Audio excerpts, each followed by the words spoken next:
Hello and welcome back to the Mole Valley Maker channel. So today's video is on the theme of fire. It is my entry into the YouTube cross-channel challenge 2021. So that's hashtag YTCCC 2021. This has been organised by Tournage DeBois in the US. Substantial number of makers. There's 13 key makers and then a bunch of us hangers on. I'll link his channel in the description below so you can go and have a look at his videos where he lists everyone that's making it. It's going to run across 2021 and January's theme is fire. So on the lathe I've got a spindle of beech. It's got a couple of cracks in. I think the top one that I'm filling there with super glue is probably a bark inclusion rather than an actual crack. If it is a crack, it's quite an old one. So they caused me a little bit of trouble. It caused the tool to skip a little bit, but they're fairly well stabilised. I don't think they're going to open up anymore. It's a fairly dry blank. So you can see me marking out an index line there, and I'm just turning that into a kind of cove. This is to give me some sort of gauge for which I can turn the rest of the piece. I'm trying to keep you in suspense here and not say what it actually is. It will become obvious to some of you.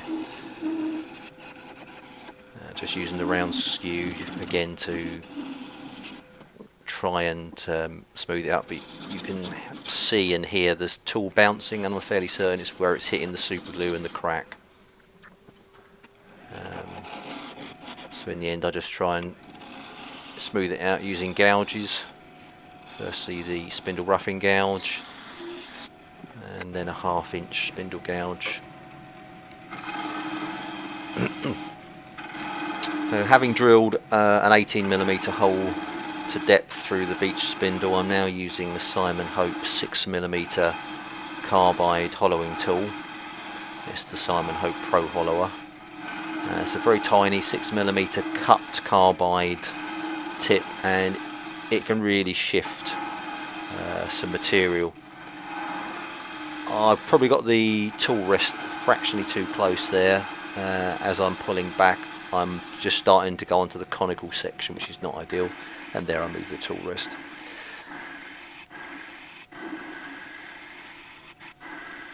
The 6mm cutter is best presented at a 45-degree angle to the work to give more of a cutting action, and also so it's less grabby, less violent in its cuts.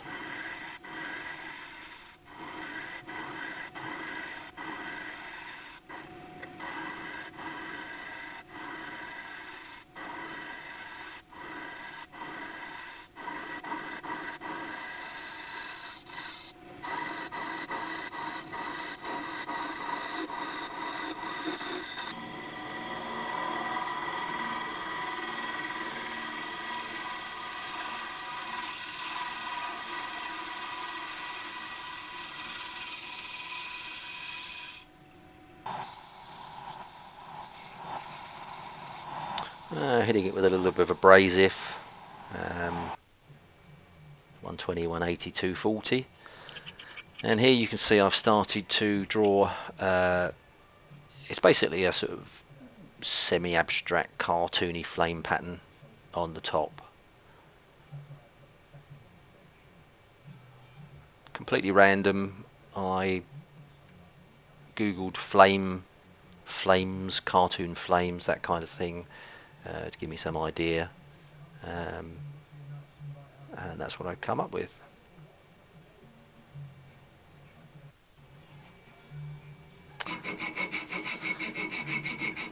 And here we are cutting out the flames using, I think it's just called a Japanese coping saw.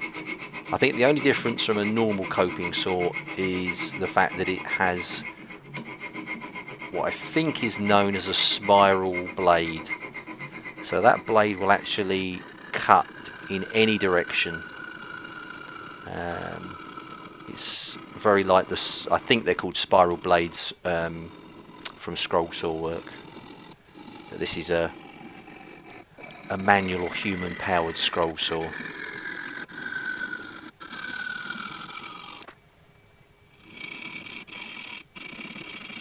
It actually didn't take too long. This is speeded up to 8 times.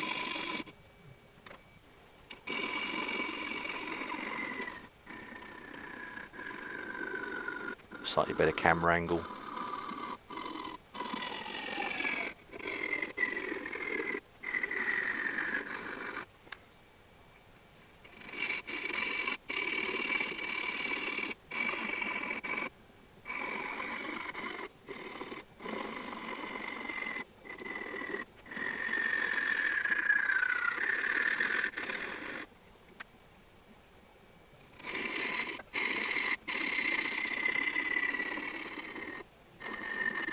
I'm not overly worried whether I go close to the lines or miss the lines or go through the lines.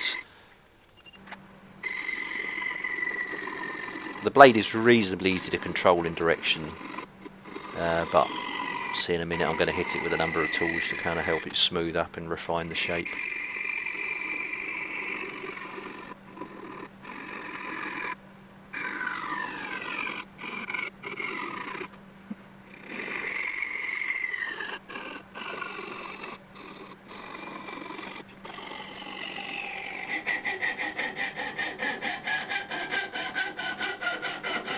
And back to normal speed for the last ending cut.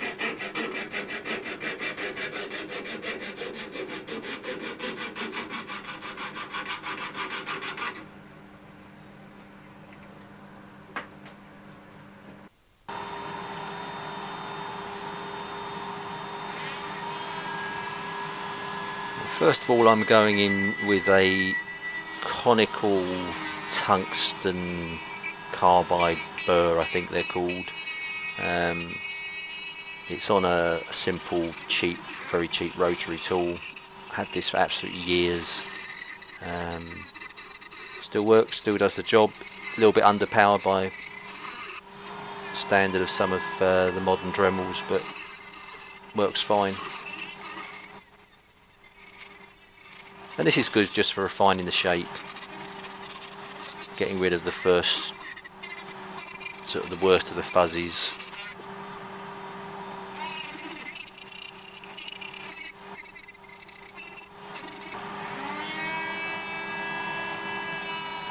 Then going in with some small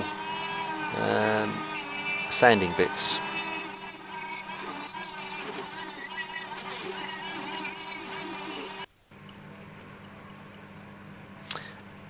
And miraculously it's turned into a goblet, because I forgot to turn the camera on when I was hogging out the rest of the material for the stem.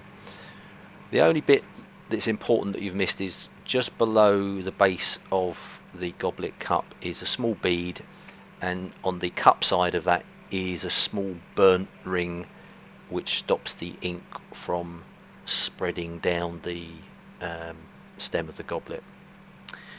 And I'm just applying a yellow, I can't remember if it's called yellow or lemon. It's a drawing ink, it's not one of the intrinsic colours.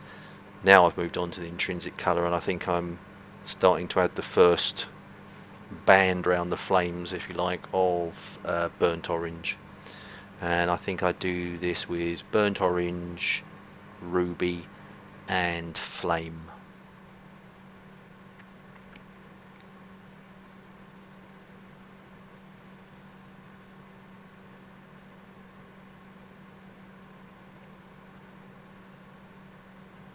So essentially my entry into the January edition of the YouTube Cross Channel Challenge 2021 is a flaming goblet.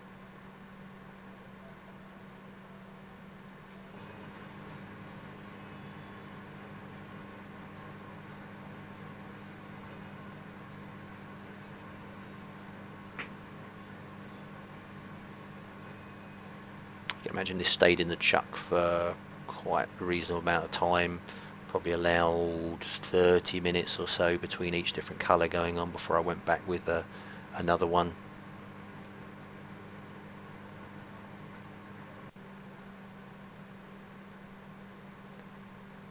As you're applying it, it looks a little bit as if it's going to bleed into the other colour, but by the time it's dried, it actually looks pretty effective.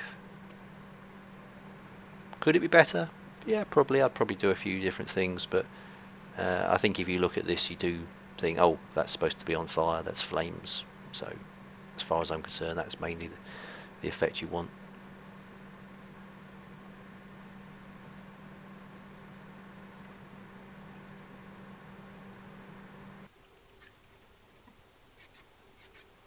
And here I am hitting it with some cellulose sanding sealer, spraying it so as not to cause the colours to bleed anymore. And I finished this with some melamine lacquer. And there you have it. A few stills. Just like to say thanks very much for watching, and I hope you enjoyed it, and see you next time.